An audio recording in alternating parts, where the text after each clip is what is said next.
You are listening to 88.3 WZRD Chicago. We are in the dreamscape of Emily Greenquist and Disease is a Mirror, a lyric memoir exploring identity and self through the reflection of a critical diagnosis. Emily Greenquist is a local Chicago writer, creative, and all-around amazing human being. I hope you are enjoying the dream collage we have created for you here today. I want to shout out, we're taking a little break here, and I would like to shout out a couple of nonprofit organizations recommended by the artist, Emily, for that are in the Chicago area that we would love to do little PSAs for.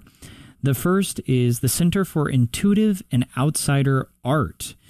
Intuit champions the diverse voices of self-taught art, welcoming both new and familiar audiences.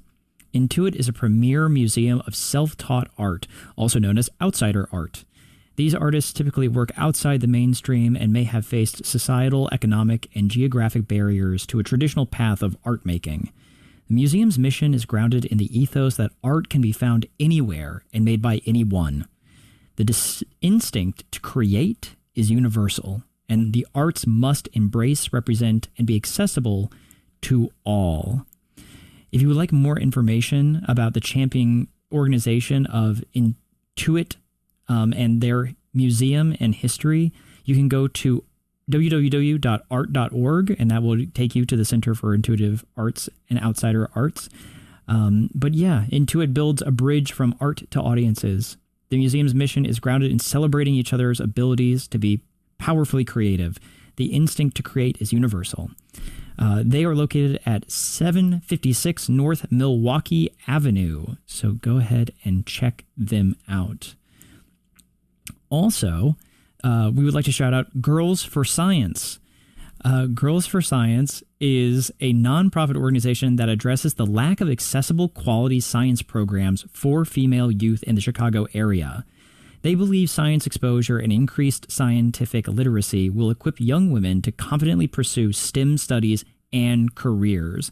They have been around since 2008, and they accomplished their goal on their 5 tenements. Collaboration, which is meaningful long-term partnerships with organizations, companies, and individuals that allow G4S to access premier space and resources to provide participants with a premier technology and quality instruction.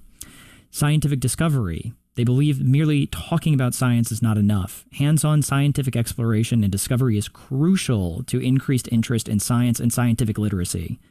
Accessibility. Girls for Science operates as a free Saturday Science Academy. The open enrollment policy does not discriminate on the basis of financial status. Mentorship. Girls for Science creates ongoing mentorship opportunities that increase young women's access to information while building relationships with role models that will help participants prepare for the future. Community engagement. Raising awareness about women in STEM is key to increasing community interest in girls in science. We hold everything and events in the community to spread the word about women's achievement in math and science and tear down any negative stereotypes. If you'd like more information on the programs that Girls for Science offers, you can visit them at girlsforscience.org. And finally, we'd love to shout out the Magic Wheelchair Organization, especially as it's getting closer to Halloween. Magic Wheelchair is a nonprofit organization that builds epic costumes for kiddos in wheelchairs at no cost to families.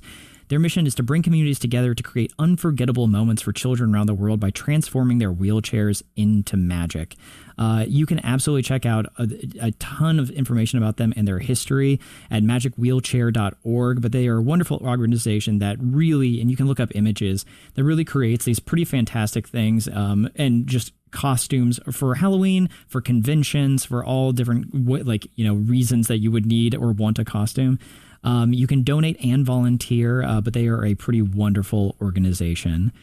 So look out for that. It is 6 o'clock, and you are listening to WZRD Chicago 88.3 FM. We are going to dive back into the dream collage of Disease is a Mirror by Emily Greenquist. I hope that you all continue to enjoy. Stick around at 7 p.m. Central Time. we will, in about an hour, we will have an interview with the author. So stay tuned for that. But back into Disease is a Mirror.